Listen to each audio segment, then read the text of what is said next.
So, paano ba natin malalaman na ang isang bagay ay haram? Paano natin malalaman na ang isang bagay ay haram? Sabihin ng iba, magtanong tayo kay ustaz. Paano ngayon kung lahat na lang ustaz? Hindi mo nakilala kung sino yung ustaz. Kasi lahat mayroon title na ustaz. Ano ba, dito sa Pilipinas, which is not a bad thing. Rather, it is very common. Na para sa atin, nakaugalian natin, na tradisyon natin, parte na ng kultura ng mga Pilipinong Muslim, na kapag ka ang tao nagtuturo, ang tawag kagad natin ustad, at wala namang masama doon. Wala namang masama doon bilang paggalang doon sa tao. Ano? So, paano kung yung tinanong mo hindi rin niya alam yung sagot? So, inshallah ta'ala, ang gagawin natin, bibigyan ko kayo ng mga tips para kayo mismo malaman ninyo kung paano naiintindihan at paano nasasabi ng mga ulama, ng mga scholars, ng mga ustad, na ang isang bagay na yan ay haram.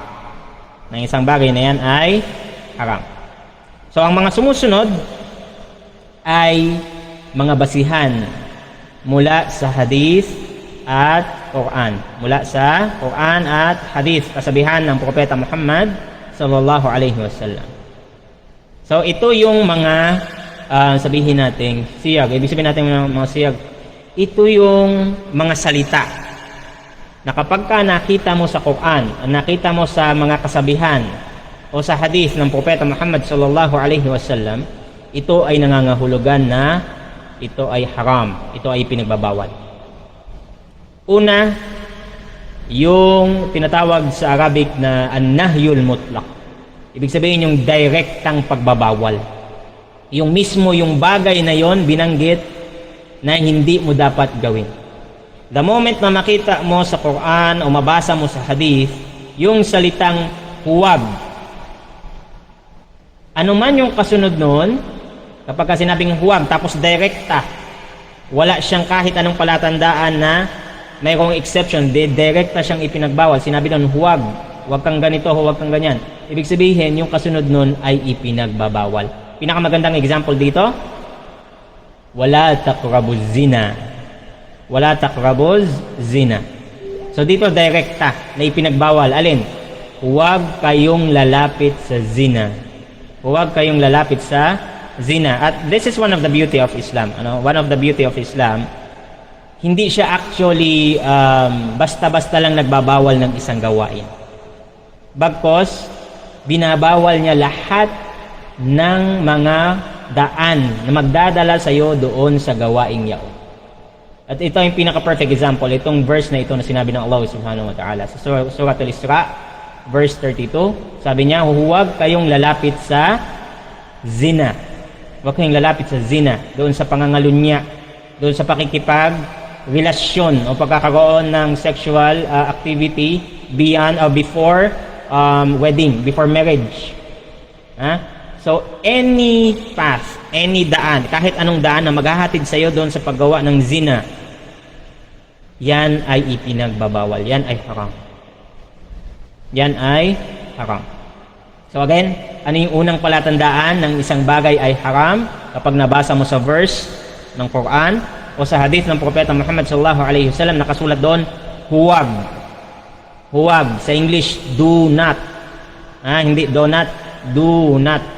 So, D-O-N-O-T, ibig sabihin, huwag kang papatay, huwag kang magnanakaw, huwag kang lalapit sa zina, ibig sabihin yan ay mga haram. Ito yung tinatawag nila nahyul mutlaq, ibig sabihin direktang pagbabawal.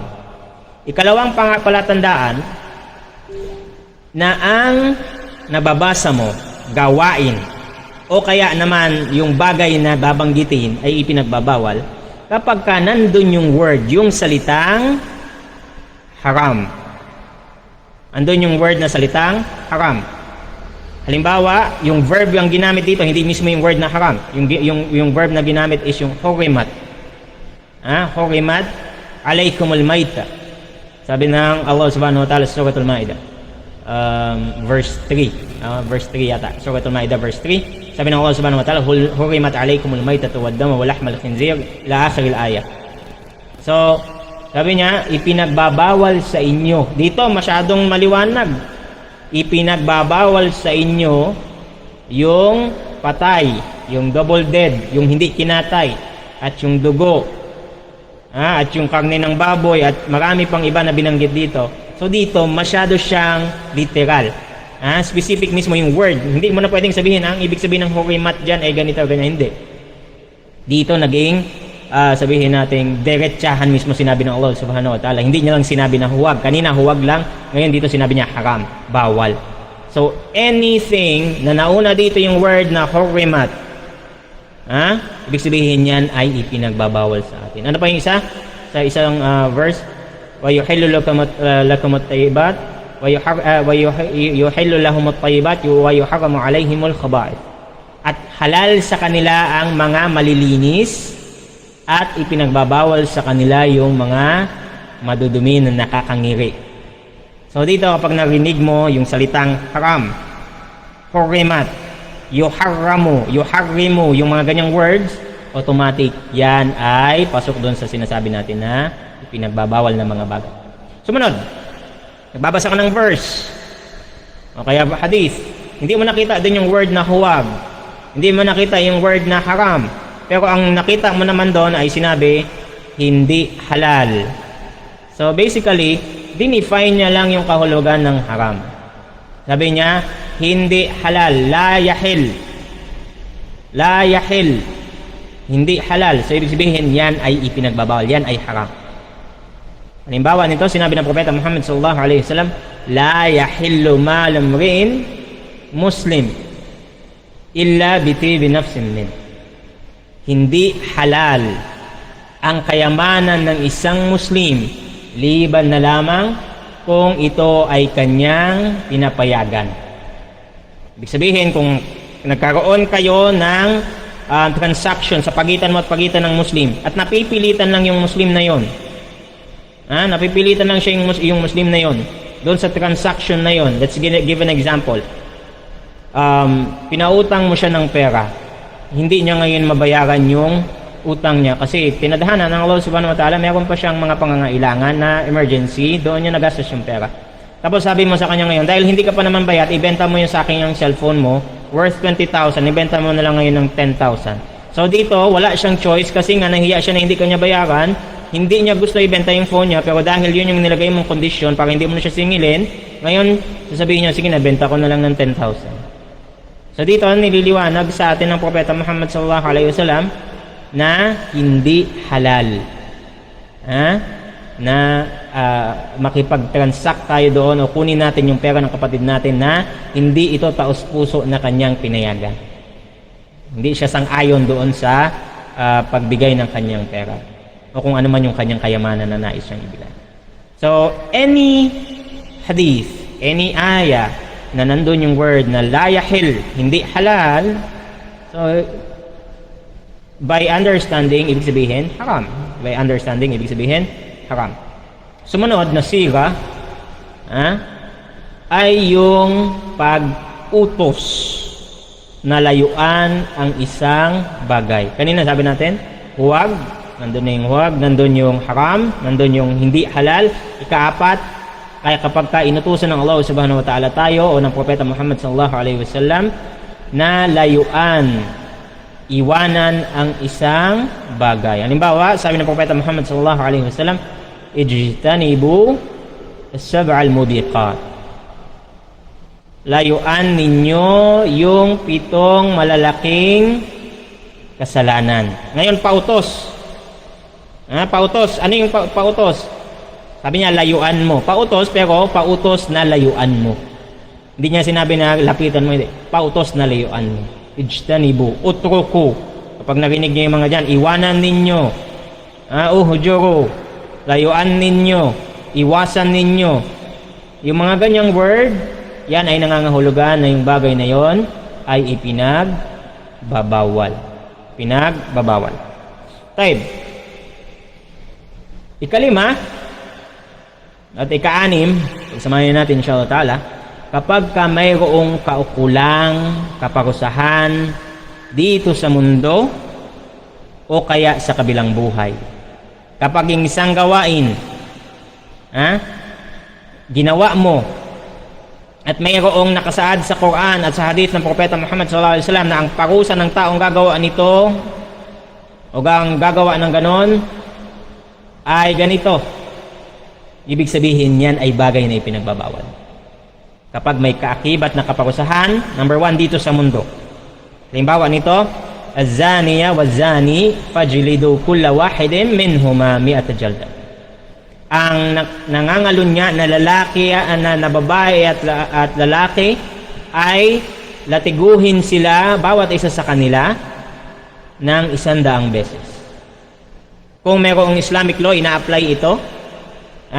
At ito ay nangangahulugan na yung pagzizina, yung pangangalunya mo, pagtabi mo doon sa hindi mo asawa, ikaw man ay single o hindi, kung hindi pa kayo kasal, mas matindi kung kasal ka na, mayroon siyang kaakibat na kaparusahan. Mayroon siyang kaakibat na kaparusahan. Pero hindi yan pwedeng ipataw ng kung sino man, kung mayroon lang Islamic court. Kung mayroong Islamic court.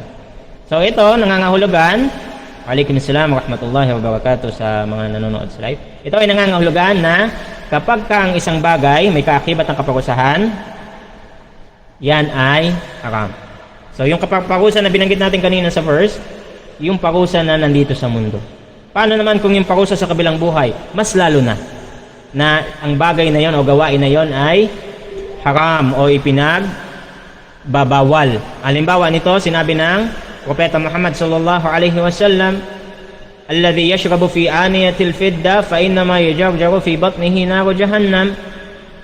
Yung mga tao na umiinom sa mga utensils, sa mga baso o lalagyanan, sisidlan na silver. Kasi sa atin sa Islam, bawal tayong gumamit ng mga silver and gold utensils. Bawal yan, haram yan.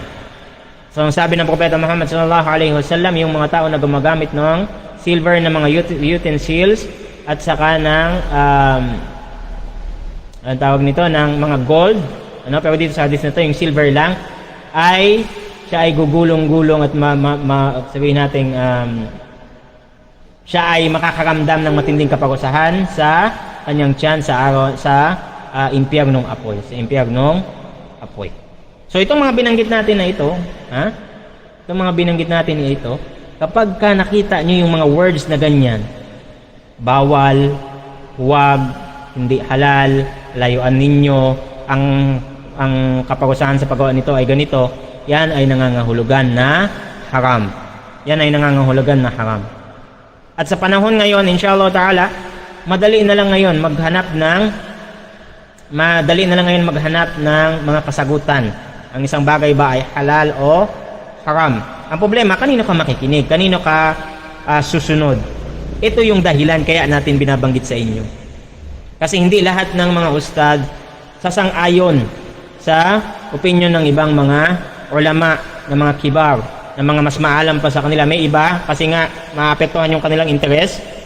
Sasabihin nila na yung bagay ay haram, ayun pala ay halal. O kaya yung bagay ay halal, ayun pala ay haram. At ito ay isa sa mga gawain na actually ipinagbabawal ito sa Islam. Ipinagbabawal sa Islam ang pagbibigay ng hukom ng halal at haram kung wala naman itong katotohanan. Kasi ang tahlil at saka tahrim, tashri', yung tinatawag, yan ay special lamang kay Allah subhanahu wa ta'ala. Yung mga paglalagay ng hukom sa mga bagay, ito ay bawal, ito ay halal, ito ay haram, yan ay special kay Allah subhanahu wa ta'ala. Kahit ang Propeta Muhammad sallallahu alaihi wasallam, hindi siya pwede magsabi ng isang bagay ay haram, liban na lamang kung ito ay mismong ipahintulot ng Allah subhanahu wa ta'ala na kanyang sabihin. Ang sabi ng Allah subhanahu wa ta'ala, wala taqulu lima tasifu alsinatukumul kadhib, hadha halalun wa hadha haram. Huwag sasabihin ng inyong mga dila yung pagsisinungaling na yan ay halal o kaya yan ay haram, litaftaru ala Allahil kadhib, upang kayo ay gumawa ng kasinungalingan kay Allah subhanahu wa ta'ala. Innal ladhina yaftaruna ala Allahil kadhib la yuflihun. Sila na mga gumagawa ng kasinungalingan kay Allah subhanahu wa ta'ala, sinabi ni Allah, gumawa ka ng sabihin natin kwentong barbero, nandun sa verse, nandun sa hadith na nabasa ko pero wala naman pala. Ang sabi ng Allah subhanahu wa ta'ala, hindi ka magtatagumpay. Hindi sila magtatagumpay. La yuflihun. Dito sa mundo hanggang kabilang buhay.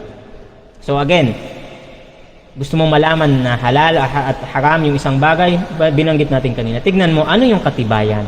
Ano yung katibayan mula sa Quran at mula sa hadith ng Propeta Muhammad sallallahu alaihi wasallam at sa Islam kumpleto. Sa Quran makikita natin lahat ng gabay, saklaw ng ating pananampalataya at makaramihan ng mga kasagutan makikita natin sa banal na Quran. Wanazalna alaykal kitaba tibyanan likulli shay, sabi ni Allah subhanahu wa ta'ala.